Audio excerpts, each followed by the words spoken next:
Oke, itu dari brand Seiko. Sekarang kita bahas brand yang baru muncul ke permukaan. Padahal sudah berpuluh-puluh tahun produksi jam tangan, tapi dia adalah pabrik maklon, yaitu Sunrex. Sekali lagi gue tekankan, brand yang sudah buat atau manufaktur jam tangan lebih dari 20 tahun itu nggak bisa diremehin sama sekali. Kenapa? Dia selama ini tidur, nggak pernah mau bikin brand. Kenapa? Nggak perlu. Dia udah dagang jam tangan ke brand-brand yang mungkin kalian tahu dan terkenal di dunia. Karena sekali lagi dia pabrik maklon untuk jam tangan. Tapi kali ini dia memutuskan untuk muncul ke permukaan, membuat jam tangan sesuai desain yang dia mau. Dan dari brand Sunrex, gue pilih jam tangan tipe 611. Sebelum ke spesifikasinya, gue kasih tahu jam tangan ini inspired by Jackie Stewart, dan kalau kalian tahu dia tuh membawa jam tangan seri 611 ini dengan tema Manage the Downside. Seperti kalau yang gue tangkep di desain jam tangannya itu ada subdial sebelah kiri, itu ada mobil yang berputar dari atas ke bawah dan berulang terus. Karena posisinya mobil itu suatu saat akan berada di bawah dan suatu saat juga akan berada di atas sesuai fungsi jam tangan tersebut bagaimana berjalan saat itu. Sekarang baru ke spesifikasi. Spesifikasi dari jam tangan ini, kalau kalian bilang,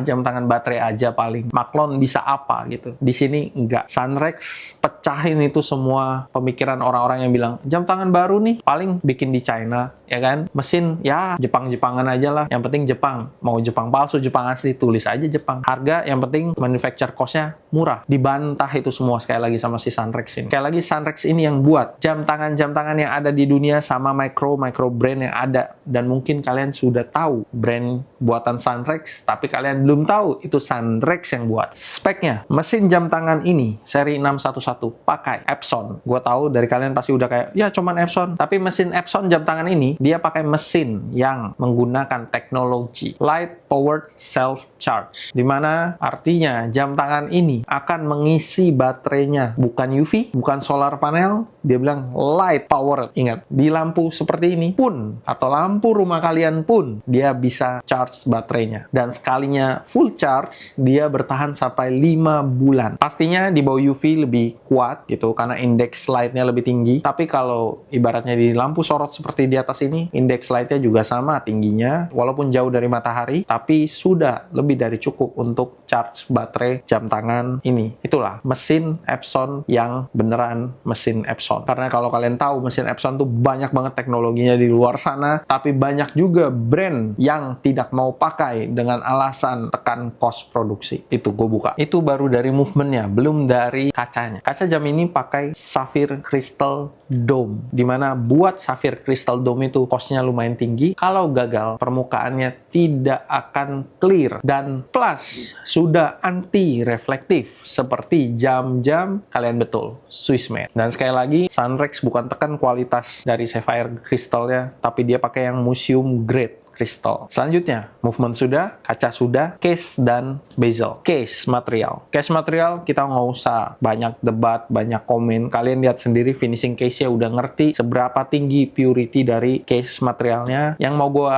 highlight adalah bezelnya. Kalian cari print aluminium bezel, khususnya tachymeter, yang serapi Sunrex punya. Jawabannya susah. Kenapa? Tachymeter itu harus punya kepresisian dari teknik coating aluminium yang biasanya bukan dicat, tapi dia pakai sistem DLC atau pakai sistem anodize. Dan di sini Sunrex eksekusi tachymeternya sangat proper. Even lebih proper daripada part Franken yang ada di market. Dimana part Franken bezel tachymeter pastinya untuk disubstitusi ke jam-jam Swiss oleh para oknum-oknum itu masih lebih kelihatan gak rapi dibanding Sunrex. Kalian bayangin, part yang sengaja dibuat untuk substitusi part ori tidak lebih rapi daripada part yang Sunrex buat. Jadi sekarang rankingnya dari Sunrex dulu kali ya. Sunrex seri 611 akan gue taruh di posisi nomor 7.